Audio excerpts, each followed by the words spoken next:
The massive colony ship New Horizon floated silently through space like a sleeping giant. Inside its metal walls, 50,000 people dreamed of their new home among the stars. The ship had been traveling for months, carrying families who had left Earth behind to start fresh on a distant world. 8-year-old Soo-Jin Kim ran through the ship's corridors, her small feet pattering against the metal floor.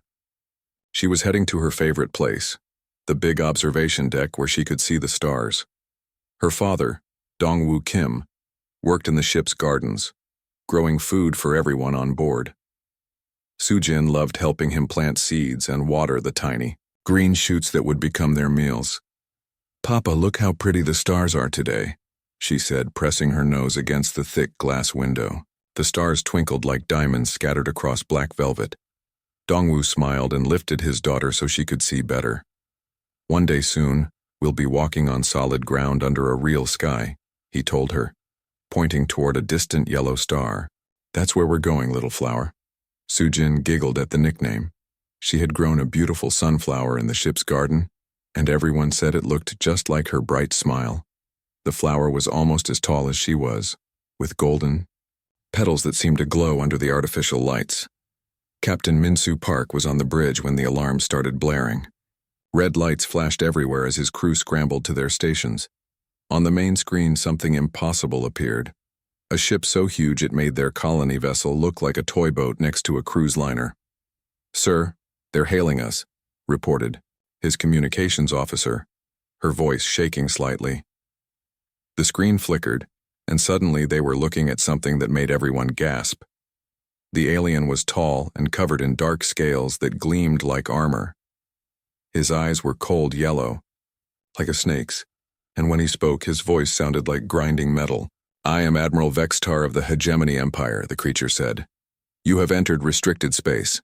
This system belongs to us and has for over 1,000 years." Captain Park stepped forward, trying to stay calm. "We're peaceful colonists from Earth. We're just looking for a new home. We have families on board, children who need a place to grow up." The alien's expression didn't change. "Your species is unknown to us. You have no rights here. Turn your ship around and leave immediately, or face the consequences. Please be reasonable," Captain Park pleaded. "We've traveled so far, these people have nowhere else to go. Surely there's room in this vast galaxy for all of us." Down in the gardens, Soo-Jin was watering her sunflower when she heard grown-ups talking in worried voices. Curious, she followed the sound until she reached the bridge. Adults were crowded around, staring at the big screen. When she squeezed between them to see what was so interesting, her eyes went wide. "Wow, a real alien," she whispered in amazement. Before anyone could stop her, Soo-Jin stepped forward and waved at the screen with both hands. "Hello, I'm Soo-Jin. Are you from another planet? That's so cool." The bridge went completely silent. Every human held their breath as the alien's cold eyes focused on the little girl. For a moment, Soo-Jin just smiled up at him, completely unafraid and full of wonder at meeting her first being from another world. Admiral Vextar stared at the human child. In his mind, she represented everything wrong with these mammals. Their weakness, their emotions, their refusal to understand that the strong ruled the weak. The hegemony had maintained order in this sector of space for centuries by making examples of those who challenged their authority. "Captain," he said slowly, never taking his eyes off Soo-Jin, "your species needs to learn respect. Some lessons can only be taught through pain." "Wait, what are you talking about?" Captain Park stepped protectively in front of Soo-Jin. "She's just a child. She doesn't understand." "Exactly," the alien replied. "Your young will learn to fear us as they should." What happened next would haunt humanity forever. The alien admiral gave an order in his own language, and weapons locked onto the colony ship. But instead of destroying the entire vessel, they used a transport beam to take one person, little Soo-Jin Kim. Her father screamed her name as she vanished in a column of light, confusion replacing the joy on her small face. The last thing anyone saw was her reaching out toward her papa as she disappeared. The execution was broadcast across hegemony space on every channel. Admiral Vextar wanted every species in the Empire to see what happened to those who dared enter their territory without permission. A small human girl, still clutching a wilted sunflower she had grabbed from the garden, faced death with the same innocent curiosity she had shown when meeting her first alien. The message was clear. This was the price of defying the hegemony empire. The news hit Earth like a thunderbolt from hell. Every screen, every device, every communication channel carried the same horrifying message. They had killed a child. Not just any child, but little Soo-Jin Kim, whose bright smile and innocent wave had been the last thing humanity saw before. The transmission cut to static. President Jinwoo Lee sat in his office, staring at the photograph on his desk. It showed Soo-Jin holding her prized sunflower, the one she had grown with such care in the ship's garden. Her eyes sparkled with joy and hope for the future that would never come. His hands trembled as he picked up the picture. And for the first time in his 20 years of politics, tears rolled down his cheeks. "Sir, the Assembly is waiting," his aide whispered from the doorway. The United Earth Assembly had never seen anything like it. Representatives from every nation, every colony, every human settlement across the solar system had gathered. The massive hall buzzed with angry voices speaking dozens of languages. But they all said the same thing. Something had to be done. When President Lee walked to the podium, the room fell silent. Behind him, a hologram of Soo-Jin appeared, larger than life, her sunflower almost glowing in the artificial light. The image was from just days before her death, when she had sent a video message to her grandmother back on Earth. "My fellow humans," President Lee began, his voice steady despite the storm raging in his heart. "Yesterday, we lost one of our own. Not in an accident, not from disease, not from any of the natural dangers we face as explorers of the cosmos. We lost her to cruelty. We lost her to hatred. We lost her because someone decided that a little girl's life meant nothing." The silence in the hall was deafening. Even the translators had stopped their whispered work, as if the whole world was holding its breath. They broadcast her death across their empire like it was entertainment. Lee continued, his voice growing stronger. They wanted to send a message to the galaxy. Well, today, we send our own message back. In the weeks that followed, something extraordinary happened across human space. From the mining colonies of the asteroid belt to the research stations orbiting Jupiter, from the underground cities of Mars to the floating platforms of Venus, every human settlement sent the same response. Not words, but actions. Ships, resources, volunteers. Everything humanity could spare was offered freely. But the real surprise came when Admiral Hyun-jae Choi stepped up to the podium at the emergency defense meeting. She was a small woman with gray hair and kind eyes, the sort of person you might see tending a garden or teaching children. Nobody expected what came next. "Ladies and gentlemen," she said calmly, "I want to tell you about a project that began 50 years ago, right after the climate wars ended and we realized we might not be alone in the universe." She pressed a button and the lights dimmed. A massive holographic display filled the air above the assembly, showing the solar system in perfect detail. But this wasn't the solar system most people knew. Hidden among the asteroids, tucked into the shadows of moons buried in the ice of distant comets, were thousands upon thousands of small dots. "We called it the Ghost Fleet Protocol," Admiral Choi explained. "After we nearly destroyed ourselves fighting over Earth's resources, we decided we needed insurance, just in case." The dots began to light up one by one, and the representatives gasped. Each dot was a ship. Not the massive vessels that carried colonists and supplies, but sleek, deadly warships designed for one purpose only. 700,000 automated vessels, the Admiral continued, her voice never changing from its calm, almost motherly tone.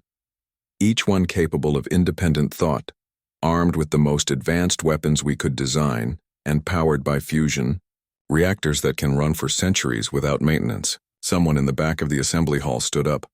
"Why build so many? Who were you planning to fight?" Admiral Choi's kind eyes hardened just a little. "Anyone who would hurt our children." The realization swept through the hall like wildfire. Humanity wasn't the weak, scattered species the galaxy thought they were. For half a century, While other races had been content with their ancient empires and old technologies, humans had been quietly preparing for the worst. Every asteroid mining operation had been cover for shipbuilding. Every deep space exploration mission had been scouting for strategic positions. Every peaceful scientific station had been hiding weapons that could level cities. "The fleet has been sleeping," Admiral Choi said as images of the hidden ships filled the air around them. "Waiting for the day we might need them. Well, that day has come." President Lee returned to the podium, Sujin's picture still glowing behind him. "Every human world, every station, every settlement from here to the outer rim has sent us the same message. They all say the same thing, for Sujin." The vote was unanimous.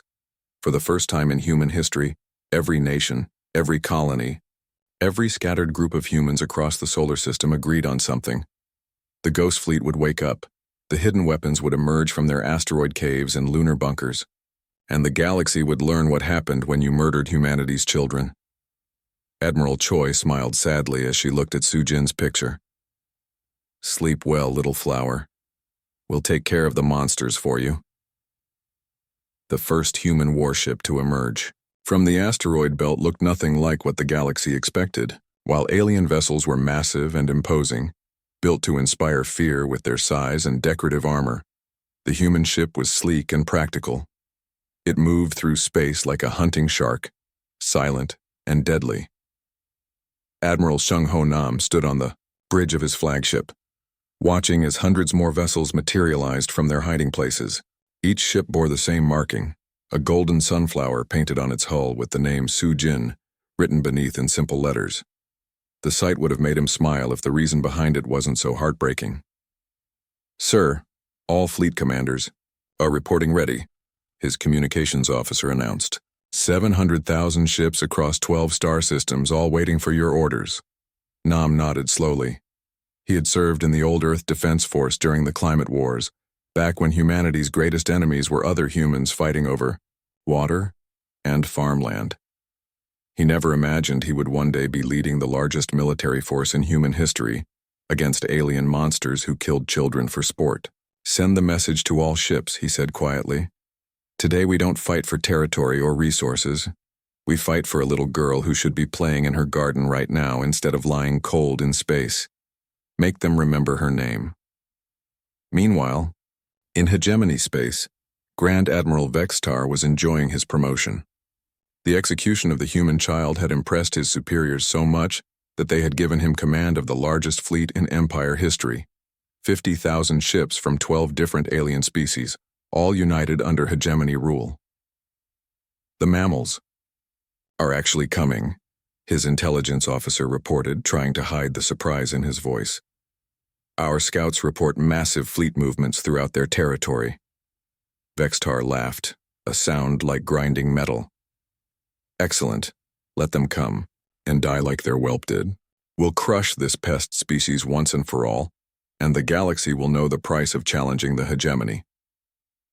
What Vextar didn't understand was that he was about to face something the galaxy had never seen before: human warfare.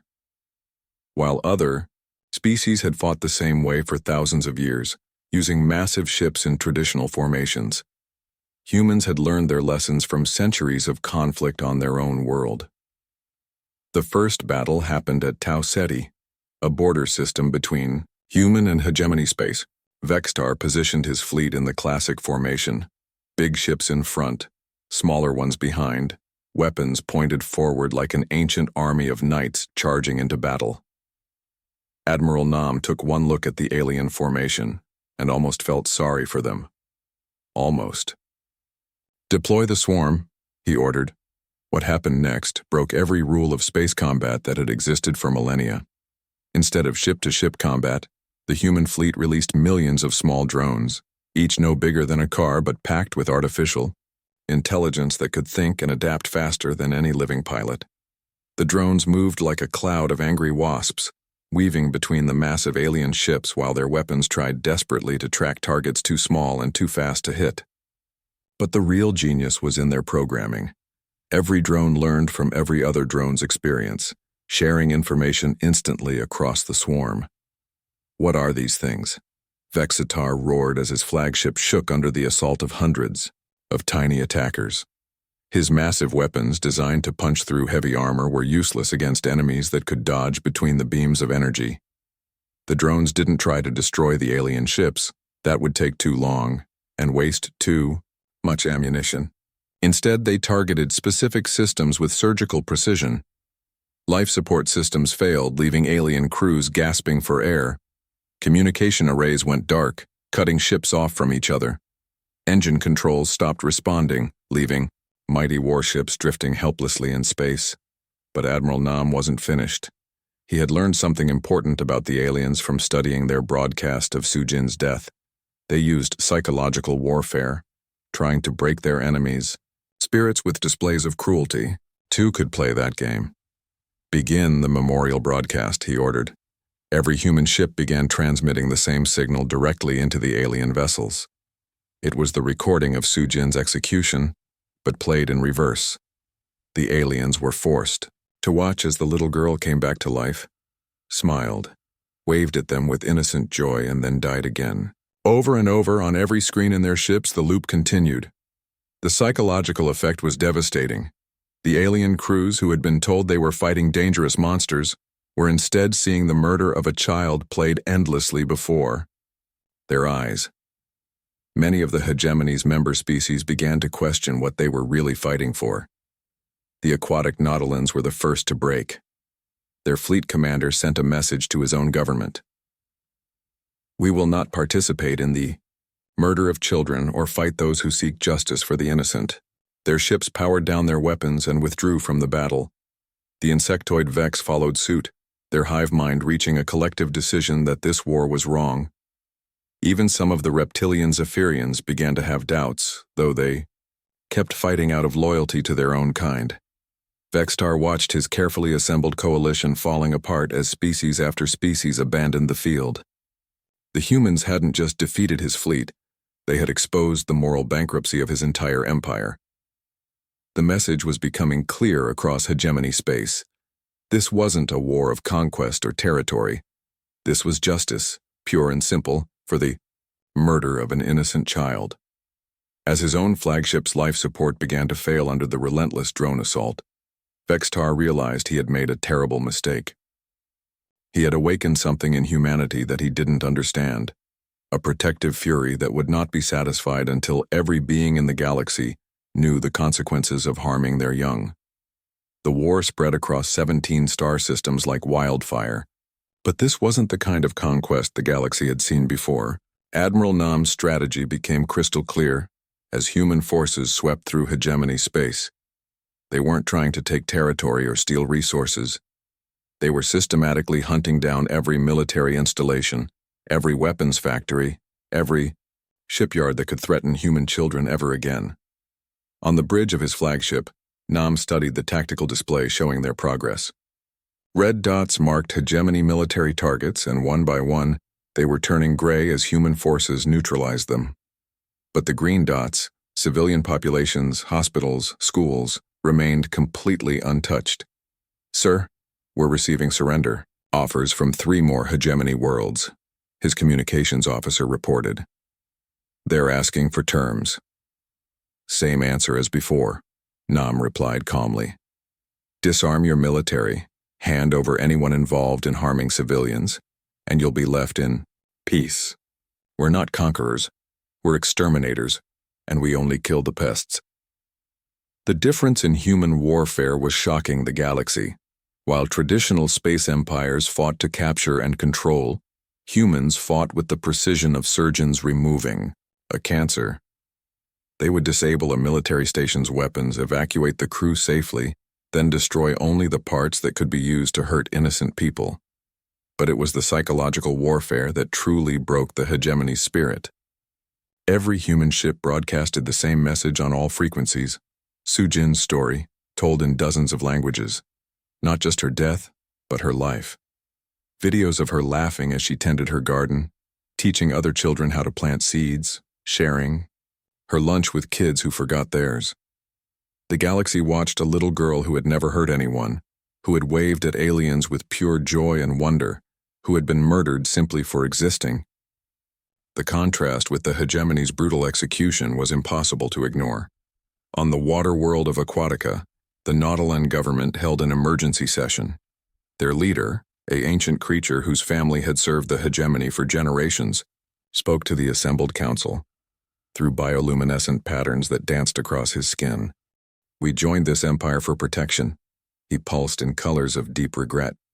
But what are we protecting ourselves from? Children who grow flowers. Families seeking new homes. We have become the very monsters our ancestors feared. The Aquaticans weren't alone. Across hegemony space, member species were asking the same questions. The insectoid Vex, whose hive mind had always valued the protection of their young above all else, couldn't understand how any species could murder a child. Their queen sent a formal declaration. The Vex withdraw from this war. We will not fight those who seek justice for their murdered young. Even among the core Zephyrian worlds, cracks were showing. Admiral Kazith, Vextar's own cousin, sent a secret message to human forces offering intelligence about military installations. I have hatchlings of my own, the message read. What my cousin did was not war, it was the act of a coward and a murderer. But Vextar himself refused to see reason. Promoted to Grand Admiral and given command of the Empire's remaining forces, he retreated to the fortress world of Zephyr Prime, surrounding himself with the most fanatical supporters of hegemony rule. We will make our stand here, he declared, to his war council. Let the mammals come with their toys and their sentiment.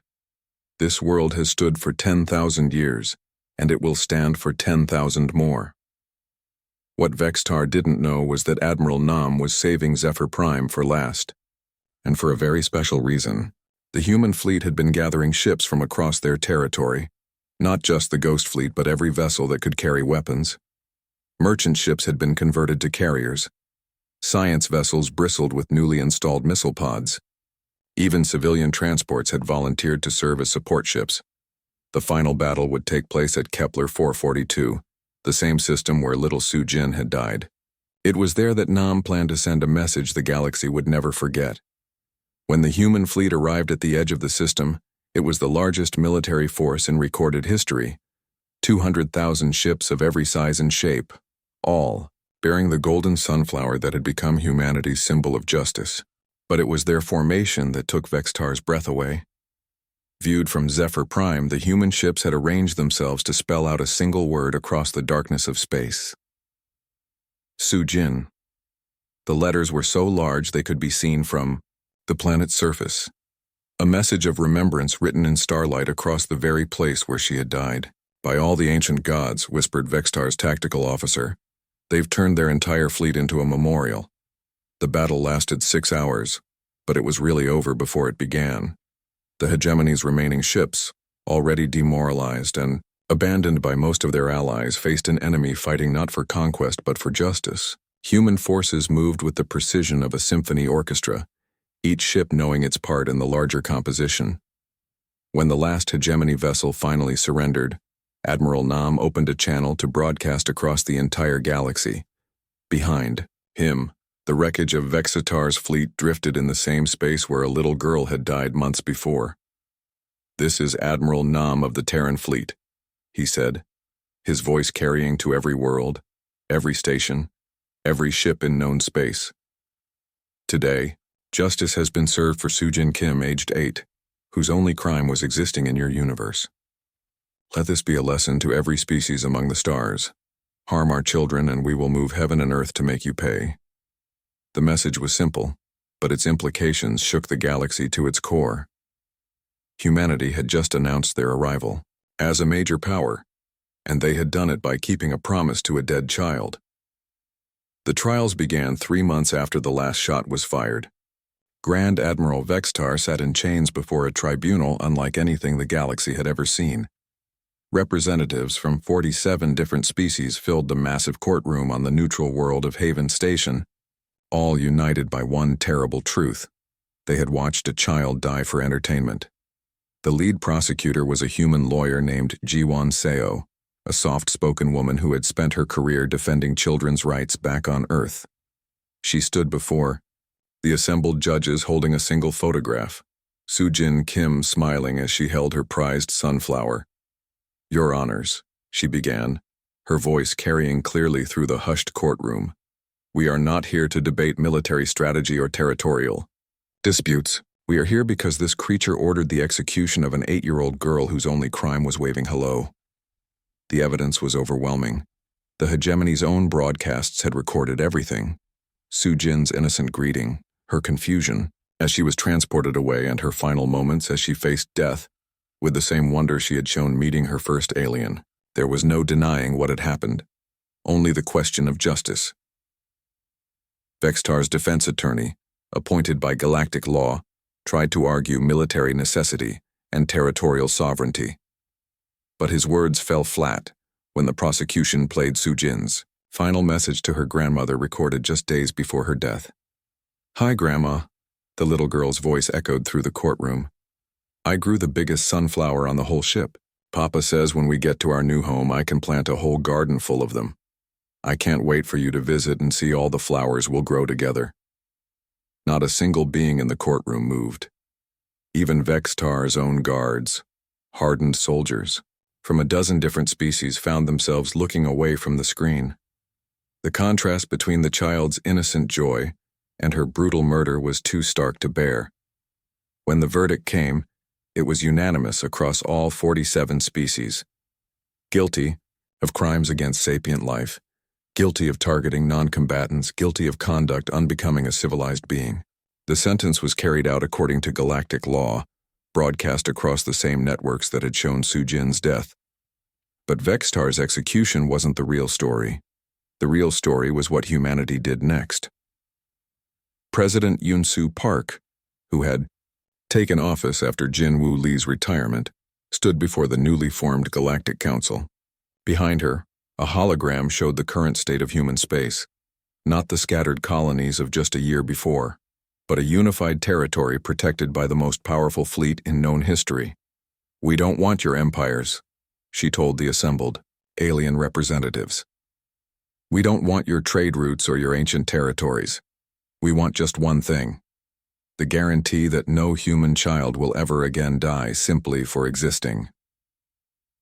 The Terran Protection Accord was signed by every major galactic power within a week.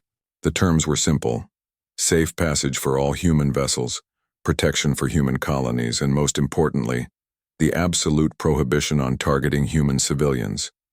The penalty for violation was clearly stated: the full weight of the Ghost fleet would be brought to bear. But humanity's victory came with unexpected changes. The revelation of the Ghost Fleet had transformed Earth from a backwater planet into a major galactic power overnight. Trade agreements flooded in from species eager to ally themselves with the humans who had toppled an empire to avenge a single child. Admiral Hyun Jae Choi, now retired, tended a small garden on the agricultural world of New Seoul. She had planted it entirely with sunflowers, each one a different variety, creating a golden sea that could be seen from orbit. Children from the colony often visited, asking her to tell them about the war and why the flowers were so important. "A little girl taught us something very important," she would tell them, kneeling among the tall stalks. "She taught us that wonder and kindness are the most precious things in the universe. And sometimes protecting those things means being willing to fight for them." Every year on Soo-Jin's birthday, something magical happened across human space. On Earth, on Mars, on the mining stations of the asteroid belt, on the farming worlds of distant stars, children would gather in groups to plant sunflower seeds. As the sun set on each world, paper lanterns were released into the sky, carrying messages to a little girl among the stars. The tradition spread beyond human space. Nautolan children created bioluminescent displays in their underwater cities. Young Vex would weave memorial patterns in their hives. Even some Zephyrian families, ashamed of what their species had done, began growing earth flowers in hidden gardens. The galaxy had learned two crucial lessons from what became known as the Soo-Jin incident. First, that humanity possessed both the capability and the will to wage total war when their children were threatened. And second, that they would show mercy to any species that showed mercy to their young. On the 5th anniversary of her death, A monument was unveiled on Haven Station. A simple statue of a little girl holding a sunflower, with words inscribed in every known language. Soo-Jin Kim, she showed us the stars. Beneath it, a plaque bore a single line that had become humanity's unofficial motto among the stars: harm our children and face the storm. The irony wasn't lost on historians who studied the incident years later. An empire that had ruled through fear and brutality for millennia had been brought down by the murder of one innocent child. Soo-Jin Kim's death hadn't just triggered humanity's first interstellar war. It had announced their arrival as a galactic power that valued the life of a single child above the fear of entire civilizations.